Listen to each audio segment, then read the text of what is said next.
So hi guys, 2026ல் இது 17th Sunday run day of the year. இன்றைக்கி ஒரு 5 கிலோமீட்டர் டைமிங்லாம் வச்சு ஓடலை, சும்மா ஒரு ஈஸி ரன் தான் பண்ணியிருந்தோம். இருந்துமே கால் பெயின்லாம் இருந்துச்சு. ஸோ அதையும் கடந்து ஒரு நல்ல சூப்பரான ரன்னாக இன்றைக்கி முடிச்சாச்சு. இவ்வளோக்கும் சூரியன் வரல, இருந்துமே இவ்வளோ பேர் வந்திருக்கு. ஸோ ரொம்பவுமே சந்தோஷம். ஒரு குடிக்கிறவங்களை எடுத்துக்கோங்களே, குடிக்கிறவனுக்கு அந்த தண்ணி சிகரெட் அடித்தா வரும்பாரு போதை, அந்த போதையை நம்ம அனுபவித்து சந்தோஷப்பட்டோம்னா அழிவு நோக்கி போகணும். ஒரு ஸ்போர்ட்ஸ்மேன் வந்து கேட்டிங்கன்னா, அவன் அந்த ரன்னிங்கை முடிச்சுட்டு அந்த ஒர்க் அவுட்டை முடிச்சுட்டு அவன் உடம்பை பார்க்கையில் வேர்த்துருக்கும் பார்த்தீங்களா, அதை பார்க்கையில் அதை விட பெரிய ராஜபோதை எதுவுமே கிடையாது. ஸோ இந்த சைடு போகணும், இந்த சைடு போனால் வாழ்வு, இந்த சைடு போனால் அழிவு. ஸோ உங்கள் வழியை நீங்களே தேர்ந்தெடுத்துக்கோங்க. நெக்ஸ்ட்டாக வந்து பார்த்தீங்கன்னா ஒரு சின்ன ஒரு கருத்து மட்டும் சொல்லிட்டு போயிடுறேன். ஒரு விஷயத்தை நம்ம செய்யணும்னு நினச்சோம்னா அந்த விஷயத்தை நம்ம எப்படி பார்க்குறோம்னு இருக்குது. ஒரு விஷயத்தை ஈஸின்னு நினச்சா ஈஸி, கஷ்டம் நினச்சா ரொம்ப கஷ்டம், முடியவே முடியாது.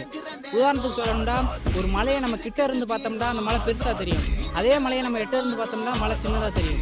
என்னதான் கடுகு சின்னதாக இருந்தாலும் அதை கண்ணுக்கிட்ட வச்சு பார்க்கையில பெருசாக தெரியும். ஸோ நான் என்ன சொல்ல வரேன்டா, ஒரு விஷயத்தை நம்ம எங்கே வச்சு பார்க்குறோம், எப்படி பார்க்குறோம், அதில் தான் இருக்குது.